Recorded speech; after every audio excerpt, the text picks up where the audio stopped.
Hello students, नेटपीडिया पे आपका स्वागत है। नाउ हम लोग नेटपीडिया पे ऑलरेडी एक चैप्टर पढ़ रहे हैं, दैट इज ह्यूमन रिप्रोडक्शन। ठीक है, लेक्चर नंबर 3 ऑलरेडी हो चुका है आपको यूट्यूब पे मिल जाएगा। नाउ हम लोग आ गए हैं लेक्चर नंबर 4 में, जिसमें हम लोग फीमेल रिप्रोडक्टिव सिस्टम को फर्दर और डिटेल में डिस्कस करेंगे। नाउ टॉपिक के बाद आपको एमसीक्यूज मिल जाएगा। आपको एमसीक्यूज कहां पे मिलेगा? यस, टॉपिक वाइज एमसीक्यूज आपके ही ऐप पे अपलोड कर दिया गया है। आप गूगल प्ले स्टोर से नेटपीडिया ऐप को डाउनलोड कर सकते हैं। वहां पे आपको लर्न ऑप्शन मिलेगा। लर्न ऑप्शन में जाकर आप 33 इयर्स का एमसीक्यू सेट आप वहां पे टॉपिक वाइज सॉल्व कर सकते हैं। ओके, तो चलिए लास्ट क्लास में जो हमने डिस्कस कर लिया था वहीं से हम लोग स्टार्ट करते हैं। तो लास्ट क्लास में हमने डिस्कस कर लिया था यस फीमेल रिप्रोडक्टिव सिस्टम। एक क्विक रिव्यू हम लोग ले लेते हैं। ओके, जिसमें मैंने बताया था क्या होता है एक प्राइमरी सेक्स ऑर्गन, जिसको हम लोग पीरियड ओवरी बोलते हैं या इसको हम लोग गोनाड बोलते हैं। क्या बोलते हैं बोलिए? प्राइमरी सेक्स ऑर्गन या गोनाड ऑफ फीमेल बोलते हैं। एसेसरी डक्ट्स का नाम हमने पढ़ा था, क्या क्या था, जिसमें ओविडक्ट था जिसको हम लोग फैलोपियन ट्यूब बोलते हैं। फिर यूट्रस था और वेजाइना था। यूट्रस को ओम के नाम से भी जाना जाता है और वेजाइना जो है इसको हम लोग पार्चुरेशन डक्ट के नाम से भी जानते हैं।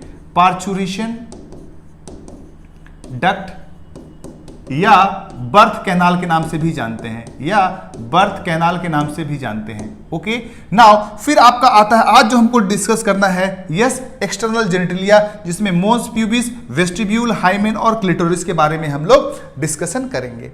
ओके, चलिए सो फटाफट हम लोग आ जाते हैं yes discussion about the yes. ये आपने देखा था पेल्विक कैविटी में आपका फीमेल रिप्रोडक्टिव सिस्टम लोकेटेड है और ये बाहर वाला जो स्ट्रक्चर है वो एक्सटर्नल जेनिटलिया है। ठीक है, अगर आप डायग्राम देखेंगे इस तरह से आपको external genitalia, female external genitalia आपको दिखेगा। नाउ इसका हम लोग डिटेल में डिस्कशन करना है। नाउ हम लोग डायग्राम ड्रॉ करते हैं। ठीक है, नाउ आ गए हैं यस डिस्कशन है टॉपिक हमारा external genitalia.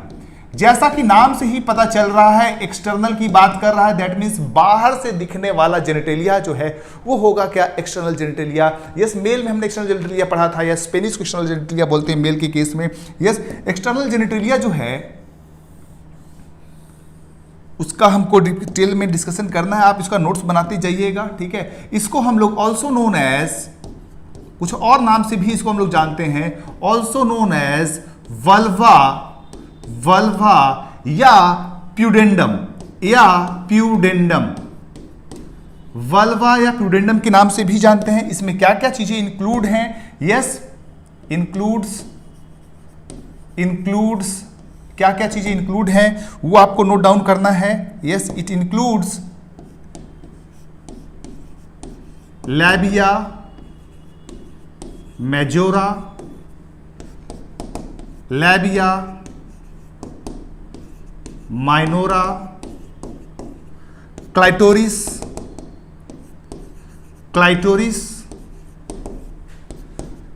Hymen, mons pubis.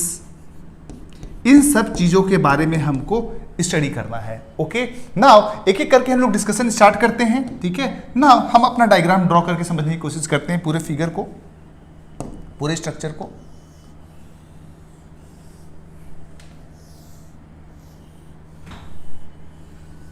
Okay, now देखें अभी आपको जैसे मैंने ऊपर में डायग्राम दिखाया है, फीमेल बॉडी में थिक पैड ऑफ फैट होता है। This thick pad of fat hairy area is called as mons pubis. ठीक है, मोन्स प्यूबिस। तो जस्ट वेजाइना के ऊपर फैट डिपॉजिट हो जाता है, फैट डिपॉजिट रहता है और वो एरिया जो होता है थोड़ा सा यस स्वेल्ड अप हो जाता है and that area is called as what? Mons pubis.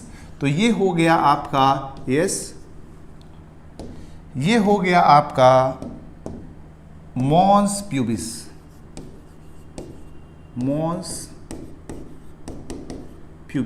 Now अब मोन्स प्यूबिस जो है ठीक है, yes thick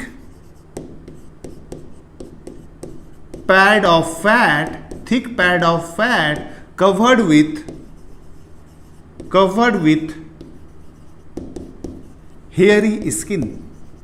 with hairy skin, ठीक है, इसको हम लोग बोलते हैं mons pubis. Now mons pubis के जस्ट नीचे ठीक है दो फोल्ड ऑफ कवरिंग होता है, that fold of covering is called as vagina.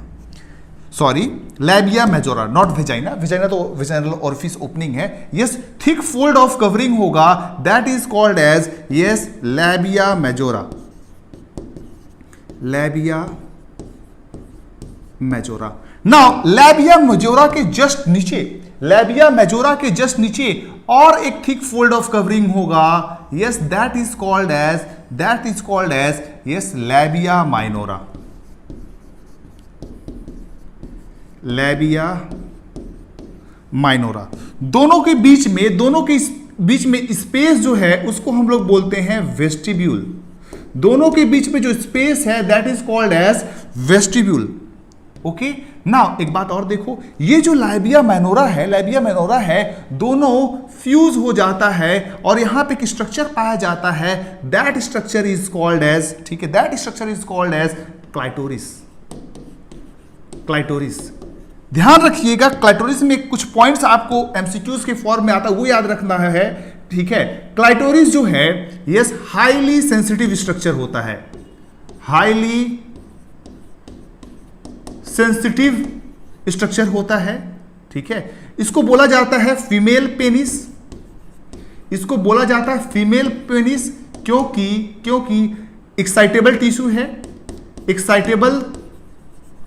Excitable tissue है, इवन इरेक्टाइल टिश्यू भी है, ये भी इरेक्टाइल टिश्यू है, इसको हम लोग फीमेल पेनिस बोलते हैं। हाईली सेंसिटिव स्ट्रक्चर होता है, हाईली सेंसिटिव स्ट्रक्चर होता है। नाउ एक बात आप ध्यान दीजिए, यस जब फोल्ड ऑफ लैबिया मेनोरा आप रिमूव करेंगे तो यहां पे आपको एक ओपनिंग मिलेगा।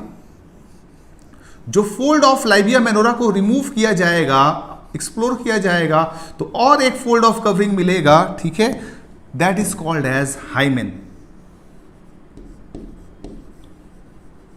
हाइमेन, और जो ये ओपनिंग होगा this is called as vaginal orifice, this is called as vaginal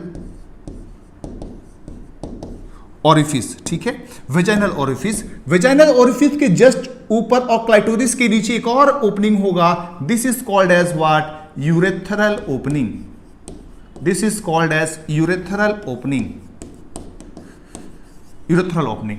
okay, is it clear to everyone? ठीक है, सो हम लोग पढ़ रहे थे external genitalia of the female, जिसमें आपका mons pubis thick pad of fat है covered with skin, labia majora है, लैबिया मेजोरा को आप थोड़ा सा रिमूव करोगे तो आपको लैबिया मेनोरा अंदर मिलेगा, अंदर आपको हाइमेन मिलेगा, हाइमेन के जस्ट ऊपर आपको क्या मिलता है, वेजाइनल ओरिफिस के जस्ट ऊपर क्या मिलता है, यूरेथ्रल ओपनिंग, उसके ऊपर क्या मिलता है आपको, क्लाइटोरिस। क्लाइटोरिस जो हाईली सेंसिटिव स्ट्रक्चर है, यस हाईली सेंसिटिव है बोलिए, यस एक्साइटेबल है, इसीलिए इसको हम लोग फीमेल पेनिस भी बोलते हैं, इरेक्टाइल टिश्यू का बना होता है ना। ये वेजाइनल ओरिफिस जो होता है बहुत नैरो होता है, because it is guarded by the hymen, because इससे फ्लूइड पास कर सकता है, मेंस्ट्रुअल ब्लड पास कर सकता है, but solid structure like penis नहीं पास कर सकता, ठीक है।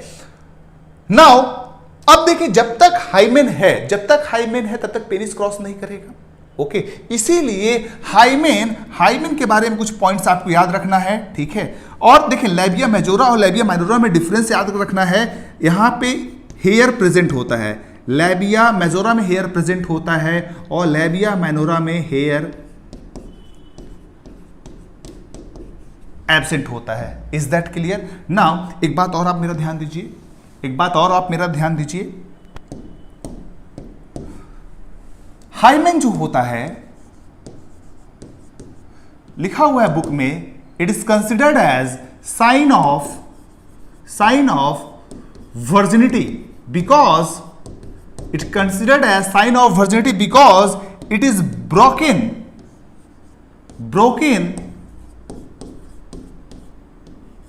During first sexual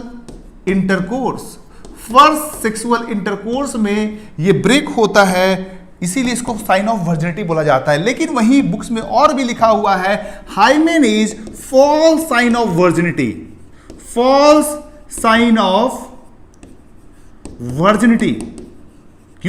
virginity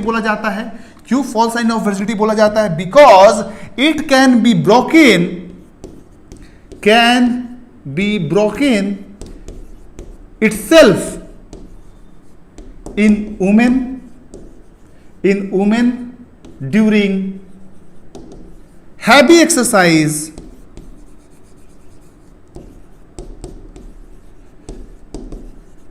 and bicycling, ठीक है। वो वुमेन जो हैवी एक्सरसाइज और बाइसाइक्लिंग में इन्वॉल्व वो इजिली ब्रेक हो जाता है। इवन कई फीमेल ऐसा भी पाया गया है, even persist in some women even after sexual intercourse ऐसा भी हाइमेन पाया गया है जो कि परसिस्ट करता है even after the sexual intercourse. So it's not considered as true sign of virginity, okay. चले जरा एक पॉइंट और हम लोग डिस्कस करते हैं। यस, हमको डिस्कस करना है ब्रेस्ट और मेमरी ग्लैंड, ठीक है। जरा कुछ पॉइंट्स आप इसमें नोट डाउन करिएगा, ठीक है। ब्रेस्ट जो होता है, मेमरी ग्लैंड जो है, क्या ये सेक्स ऑर्गन है? ध्यान रखिएगा, it's not a sex organ. Option में लिखा रहता है सेकेंडरी सेक्स ऑर्गन, कई बच्चे टिक करके आ जाते हैं। Yes, breast is a secondary sex organ. So breast जो होता है, क्यों सेकेंडरी सेक्स ऑर्गन नहीं है? बिकॉज सेकेंडरी सेक्स ऑर्गन का हमने डेफिनेशन दिया हुआ है, वो ऑर्गन है सेकेंडरी सेक्स ऑर्गन जो transport and maturation of gamete में हेल्प करेगा। तो ना ये ट्रांसपोर्ट में हेल्प करता है, ना तो मैच्योरेशन में हेल्प करता है। सो it's not a secondary sex organ. तो पहला पॉइंट यही लिखिएगा, it's not a secondary sex organ। ये सेकेंडरी सेक्स ऑर्गन नहीं है, it's not a secondary sex organ. Second point आपको लिखना है, तो फिर ये है क्या? It's a modified sweat gland. ये एक मॉडिफाइड स्वेट ग्लैंड है। It's a modified sweat gland, एक स्वेट ग्लैंड का मॉडिफिकेशन है, ठीक है ना। तीसरी पॉइंट जो एग्जाम पॉइंट ऑफ व्यू से इंपॉर्टेंट है, ये कैरेक्टरिस्टिक फीचर है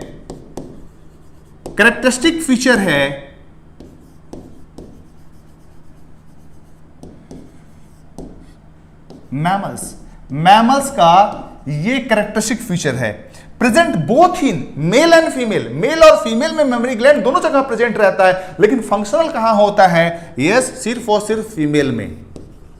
functional mammary glands are present in female. Functional mammary glands are present in female. 4-5 points जो है एग्जाम पॉइंट ऑफ व्यू में आता है। एक तो सेकेंडरी सेक्स ऑर्गन नहीं है, मॉडिफाइड स्वेट ग्लैंड है, कैरेक्टरिस्टिक फीचर ऑफ मैमल्स है, फंक्शनल होता है सिर्फ और सिर्फ फीमेल में। फंक्शनल सिर्फ और सिर्फ फीमेल में होता है, सिर्फ फीमेल में फंक्शनल होता है। नाउ जरा इसका डायग्राम हम ड्रॉ करते हैं, फिर आसानी से समझने की कोशिश करेंगे, ठीक है। स्ट्रक्चर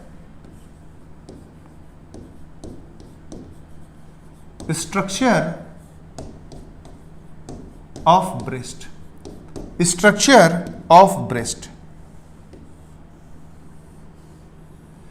नाउ ब्रेस्ट का लोकेशन आपको ऑलरेडी पता है, मेमरी ग्लैंड का लोकेशन आपको ऑलरेडी पता है, चेस्ट पे होता है, ठीक है। तो सबसे पहले सपोर्ट के लिए कौन सा बोन होता है? बोलिए। यस, रिब्स होगा। सबसे पहले सपोर्ट के लिए कौन सा बोन होगा? बोलिए, रिब्स होगा। रिब्स के बीच में एक मसल्स होता है, these muscles are called as intercostal muscles. तो ये क्या हो गया? बोलो बच्चों, रिब्स और रिब्स के बीच में जो मसल है, these muscles are called as intercostal muscles. These ribs के बीच में जो स्पेस है, these muscles are called as intercostal muscles. Now एक बात आप ध्यान दीजिए, ठीक है। इसके ऊपर एक और मसल्स का लेयर पाया जाता है, that is called as pectoralis major. एक और मसल्स होगा, that is called as pectoralis major. अब इसके ऊपर जो होता है, एक्चुअली ब्रेस्ट का डेवलपमेंट होता है। अब इसके ऊपर जो होता है, ब्रेस्ट का डेवलपमेंट होता है, ओके। नाउ देखें, इस तरह से 15 से 20 मेमोरी लोब्स होता है। मेरे पास उतना स्पेस नहीं बनाऊंगा नहीं, ठीक है। 15 से 20 मेमोरी लोब्स होता है और उस लोब्स के बीच बीच में यस फैटी टिश्यू होता है। उस लोब्स के बीच बीच में क्या होता है बोलिए? उस लोब्स के बीच बीच में क्या होता है बोलिए? यस, इन बिटवीन क्या होगा बोलिए? फैटी टिश्यू होगा। लोब्स के बीच में क्या होगा?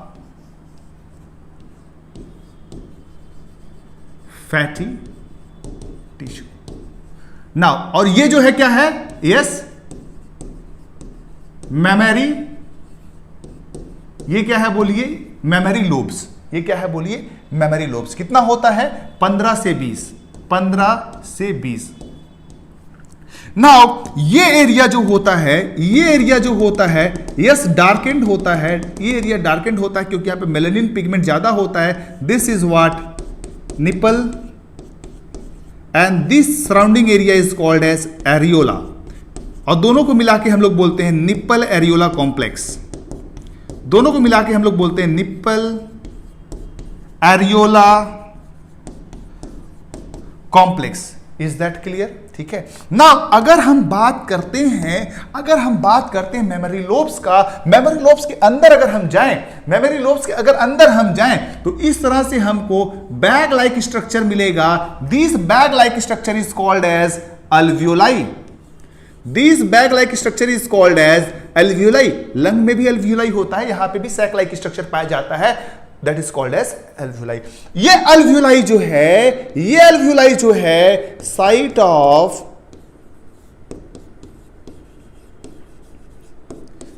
ऑफ प्रोडक्शन ऑफ मिल्क है। ये अल्वियोलाई जो है ये site of production of milk है। ये अल्वियोलाई जो है site of production of milk है। यहां पे क्या हो बनेगा बोलिए?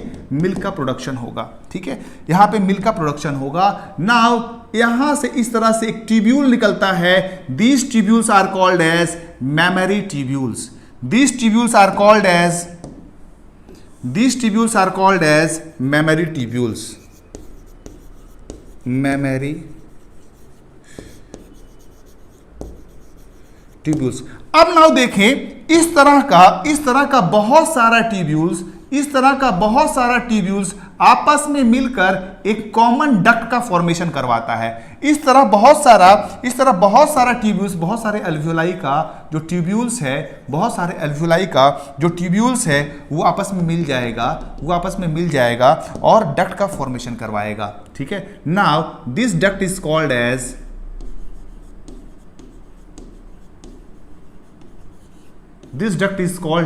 Memory duct. This duct is called as what? Mammary duct. इस डक्ट का नाम क्या है बोलिए? Memory duct. नाउ अब ये मेमोरी डक्ट जो होगा आगे, यस, मेमोरी डक्ट आपका बन गया, ओके। आगे जो है ये आपका बनाता है यस एम्पुला। आगे जो होता है एल्वियोलाई तो बन ही चुका ऑलरेडी। नाउ आगे जो है डक्ट और भी डक्ट फ्यूज होकर एक बड़ा एरिया बनाता है। This big area is called as ampulla. बहुत सारे डक्ट मिलके क्या बनाएंगे बोलिए? Ampulla. That ampulla is called as what? Mammary ampulla. Yes, that ampulla is called as what?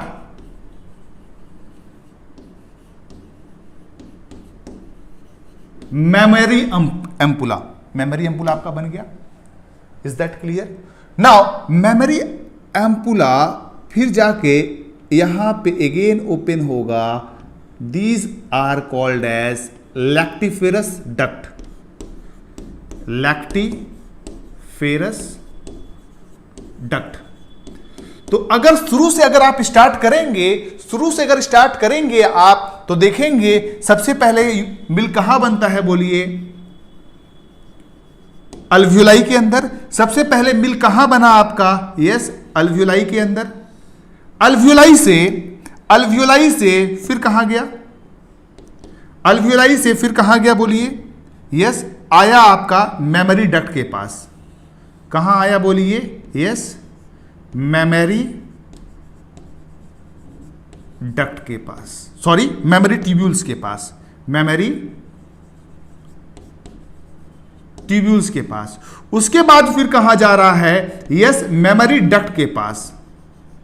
Memory M लिख दे रहा हूं सिर्फ, मेमोरी डक्ट के पास। मेमोरी डक्ट के पास फिर कहां जा रहा है, ये बोलिए, मेमोरी एम्पुला के पास। एम्पुला से फिर कहां जा रहा है, बोलिए, यस लैक्टिफेरस डक्ट के पास। एल डक्ट में लिख दे रहा हूं, लैक्टिफेरस डक्ट। ठीक है, इस तरह से मिल्क होगा। पहले बोलिए स्टेप 1 अल्वियोलाई, फिर कहां गया ट्यूब्यूल्स, फिर कहां गया मेमोरी डक्ट, फिर कहां गया बोलिए एम्पुला, और फिर पांचवा कहां गया लैक्टिफेरस डक्ट। इस तरह से फिर मिल्क जो होगा वो बाहर निकल जाएगा। एक बार मैं फिर से बता देता हूं, ये सबसे पीछे क्या होगा, रिब्स होगा, रिब्स होगा और इंटरकोस्टल मसल्स होगा। उसके ऊपर एक मसल्स का लेयर होगा, that is called as pectoralis major. फिर आपका ये पूरा यस मेमोरी ग्लैंड लोकेटेड होगा, ब्रेस्ट लोकेटेड होगा। ऐसा 15 से 20 मेमोरी लोब्स होगा, हर के अंदर अल्वियोलाई पाया जाएगा। अल्वियोलाई कनेक्टेड होगा ट्यूब्यूल से, ट्यूब्यूल बहुत सारा फ्यूज होकर क्या बनाएगा, बोलिए मेमोरी डक्ट बनाएगा, और ये बहुत सारा मेमोरी डक्ट मिलकर क्या बनाएगा, यस एम्पुला। एम्पुला जो होगा फिर वो कहां से निकलेगा, यस लैक्टिफेरस डक्ट से। लैक्टिफेरस डक्ट से मिल्क बाहर आ जाएगा। नाउ जरा एनसीईआरटी का डायग्राम हम लोग देखते हैं।